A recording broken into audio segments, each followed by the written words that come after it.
अगर तो आप प्रेग्नेंट हैं और आप चाहती हैं कि आपकी डिलीवरी नॉर्मल हो, तो आप इस वीडियो को एंड तक देखिए, बिकॉज इस वीडियो में मैं देने जा रही हूँ आपको वो टिप्स जिनको फॉलो कर सके आपकी डिलीवरी जो है वो नॉर्मल हो सकती है। मैं हूँ डॉक्टर सादिया मुमताज और आप देख रहे हैं गायनी टॉक्स।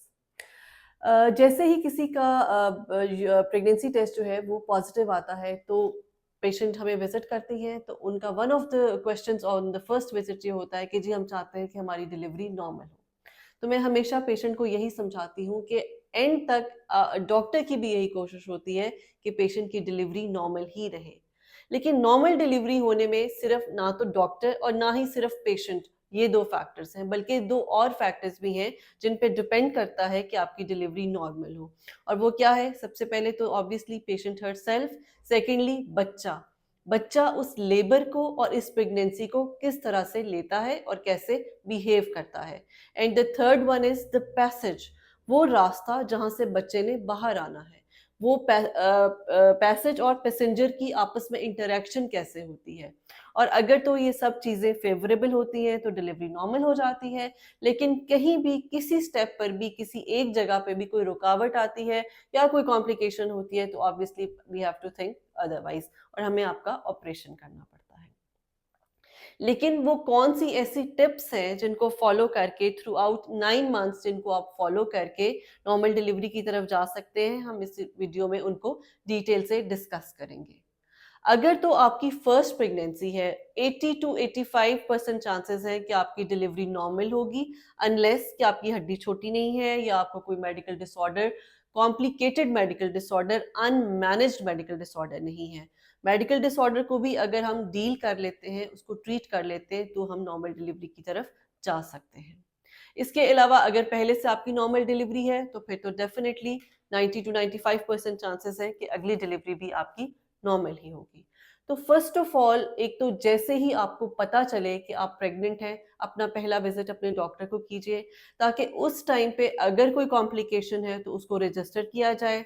फर्स्ट विजिट पे हम आपके कुछ टेस्ट कराते हैं जिनको फिर हम चेक करते हैं। उन टेस्ट के थ्रू भी हमें पता चल जाता है कि कोई ऑन गोइंग प्रॉब्लम तो नहीं चल रहा। जैसे अगर किसी को शुगर है या ब्लड प्रेशर है, तो हम टाइमली उनकी मेडिसिन स्टार्ट कर देते हैं। और ये सिर्फ शुरू के विजिट्स के लिए नहीं, बल्कि थ्रू आउट आपकी डॉक्टर आपको जो डेट दे रही है कि जी अगला विजिट आपने हमें इस डेट पे करना है, you should do that visit. Because her visit आपके लिए इंपॉर्टेंट है। किसी ना किसी विजिट पे कुछ ना कुछ ऐसा पिक हो जाता है जो कि आपके लिए और आपके बच्चे के लिए फायदेमंद होता है। सो फर्स्ट ऑफ ऑल तो यही कि आप विजिट करेंगे अपने डॉक्टर को, उनके बताए हुए टेस्ट जो एडवाइस करते हैं आप वो टेस्ट कराएंगे। आपको कुछ मेडिकेशंस दी जाती है थ्रू आउट योर 9 मंथ्स, आपने उसको फॉलो करना है। किसी भी मेडिकेशन पे आपने डाउटफुल नहीं होना, बिकॉज ये हमारे सोचने का काम है कि आपके लिए क्या बेहतर है और क्या नुकसानदेह है। आपको जो हम दे रहे हैं वो वही देंगे जो आपके लिए बेस्ट होगा।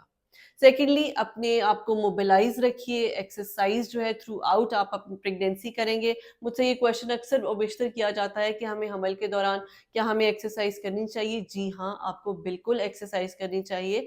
लेकिन अगर आप किसी तरह से एक्सरसाइज नहीं कर पा रही हैं due to your home circumstances, या ऐसी आपके पास कोई जगह अवेलेबल नहीं है, तो आप आधे घंटे की वॉक डेली कर सकते हैं। अगर तो आपको बेड रेस्ट एडवाइस नहीं किया गया, तो आपको बेड रेस्ट नहीं करना। और बेड रेस्ट सिर्फ 3 से 4 ऐसी कंडीशंस हैं जिसमें या तो आपकी अगर आंवल नीचे है, आपको प्रीटर्म लेबर का खतरा है, आपको टाइम से पहले जो है वो पानी पड़ गया है, या आपको दर्दें शुरू हो रही हैं। और ये वो कंडीशंस हैं जिनमें हम स्ट्रिक्ट बेड रेस्ट कहते हैं, या आपको जो यूट्रस है उसके मुंह पे टांका लगा हुआ है। अगर तो इन 3-4 कंडीशंस में से आपकी कोई कंडीशन नहीं है, तो बेड रेस्ट आपके लिए अच्छा नहीं है। बिकॉज अगर आप बेड रेस्ट करते हैं तो आपके बच्चे को properly blood supply, oxygen supply नहीं जाती है। जितना आप मोबिलाइज रहती हैं, जितना आप चलती फिरती रहती हैं, उतना ज्यादा आपके बच्चे को ऑक्सीजन और ब्लड जाता है और उतनी ही ज्यादा उसकी हेल्थ जो है वो अच्छी होती है। साथ ही साथ अपना वाटर इनटेक अच्छा रखिए। जितना अच्छा आप पानी पिएंगी, जितना ज्यादा पानी पिएंगी, उतनी ज्यादा आपको जो आपकी लेबर है वो ईजी रहेगी। उसमें एक तो ये होता है कि जो बच्चे का वाटर है, लाइकर जिसको हम कहते हैं, वो कम नहीं होता आपके अपने वाटर इनटेक से। क्योंकि जो लोग मैंने देखा है बहुत कम पानी पीते हैं ड्यूरिंग प्रेगनेंसी, उनके बच्चे का पानी भी कम हो जाता है और लेबर के दौरान बच्चा डिस्ट्रेस में चला जाता है, जिसकी वजह से हमें सी सेक्शन करना पड़ता है। और अगर बच्चे का पानी एडिक्वेट होगा, वो उस पानी में पानी कम होने की कोई फैक्टर नहीं होगा, उसको डिस्ट्रेस नहीं होगा, तो नेचुरली हम आपकी नॉर्मल डिलीवरी ही करते हैं। अपने वेट को वॉच करना है आपने प्लीज। एक कॉन्सेप्ट बहुत पाया जाता है कि बस तुम प्रेग्नेंट हो, तुमने सिर्फ खाना है। ऐसा हरगिज नहीं है। आपको सिर्फ अपना टोटल जो वेट गेन बढ़ान करना है वो है 12 kg। जिस दिन आप प्रेग्नेंट हुई और जिस दिन आपकी डिलीवरी होनी है, इस टाइम पीरियड में आपका वजन 12 किलो से ज्यादा नहीं बढ़ना चाहिए। इसकी दो इम्प्लीकेशंस है। एक तो ये है कि अगर आपका वेट बहुत ज्यादा बढ़ जाता है तो आपकी नॉर्मल डिलीवरी थोड़ा मुश्किल हो जाती है, बिकॉज जब लेबर आती है तो वो डिसफंक्शनल लेबर होती है। वो आपके फैट में ही इधर उधर डिसॉल्व हो जाती है, प्रॉपरली आपके यूट्रस तक नहीं जाती और आपकी कंट्रैक्शंस जो है वो प्रॉपर नहीं होती। और सेकेंडली, डिलीवरी के बाद या सी सेक्शन के बाद उसको उस वेट को पुट ऑफ करना आपके लिए बहुत मुश्किल होता है। तो जो आपका डेली इंक्रीज है कैलोरीज का, वो सिर्फ 300 कैलोरीज है। आपने सिर्फ 300 कैलोरीज एक्स्ट्रा लेनी है। इसके अलावा आपने कोई 2 से 3 लोगों तक का खाना जो है वो आपने नहीं खाना। ईजियर सेड दैन डन कि स्ट्रेस को अवॉइड करें। मुझे ये पता है ये बहुत मुश्किल होता है कई दफ़ा, लेकिन आप कोशिश करें, मेडिटेशन करें, अपने आप को रिलीजियस एक्टिविटीज़ में जो है वो इन्वॉल्व रखें, अल्लाह ताला के इस अज़कार कीजिए ताकि आपका ब्रेन रिलैक्स रहे। बिकॉज जब आप स्ट्रेस में होते हैं तो उससे क्या होता है कि जो वेसल्स हैं, जो ब्लड सप्लाई कर रहे हैं आपके बच्चे को, वो तंग हो जाते हैं। आपकी खून की शरियानें तंग हो जाती हैं, उनमें प्रेशर बढ़ जाता है, जिससे आपका जो बहाव है बच्चे को खून की तरफ जाना, एक तो वो कम हो जाता है, बच्चे को ऑक्सीजन कम जाती है, उसको फूड कम जाता है और उसकी ग्रोथ रिस्ट्रिक्ट हो जाती है। और नेचुरली जब बच्चे की ग्रोथ रिस्ट्रिक्ट होती है तो लेबर को गुजारना जो है माँ के साथ साथ बच्चे के लिए भी मुश्किल हो जाता है। Epidural is one of the miraculous interventions, discoveries जो कि गायनी के उसमें फील्ड में आई है। बल्कि एपीड्यूरल तो और भी बहुत चीज़ों के लिए इस्तेमाल होता है, लेकिन ड्यूरिंग लेबर एपीड्यूरल जो है इसका बहुत बड़ा रोल होता है नॉर्मल डिलीवरीज में।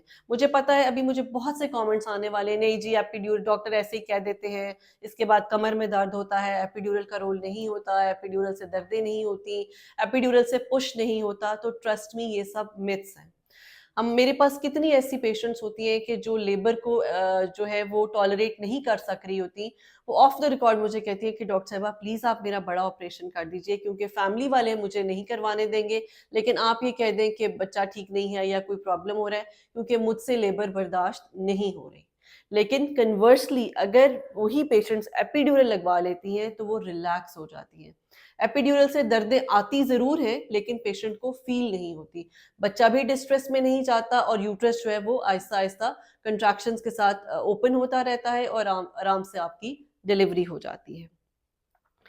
एक और जो लास्ट पॉइंट मैं कहना चाहूंगी कि let the baby decide when to come. आजकल मैंने देखा है कि जैसे ही 9th मंथ स्टार्ट होता है पेशेंट्स को बहुत जल्दी पड़ जाती है, डॉक्टर साहब आप इंड्यूस कर दें, आप जो है वो आर्टिफिशियल पेन्स दे दें, बस अब हम थक गए हैं, हमसे डिलीवरी जो है वो जो प्रेगनेंसी टॉलरेट नहीं हो रही। बच्चे को खुद डिसाइड करने दें। जब बच्चा मेच्योर हो जाएगा, जब बच्चा रेडी टू कम आउट होगा, तो आपको लेबर ऑटोमेटिकली खुद ही स्टार्ट हो जाएगी। आई होप आप इन सब टिप्स को फॉलो करेंगे और इन पे एक्ट करेंगे, तो इंशाल्लाह you will and up in a normal delivery.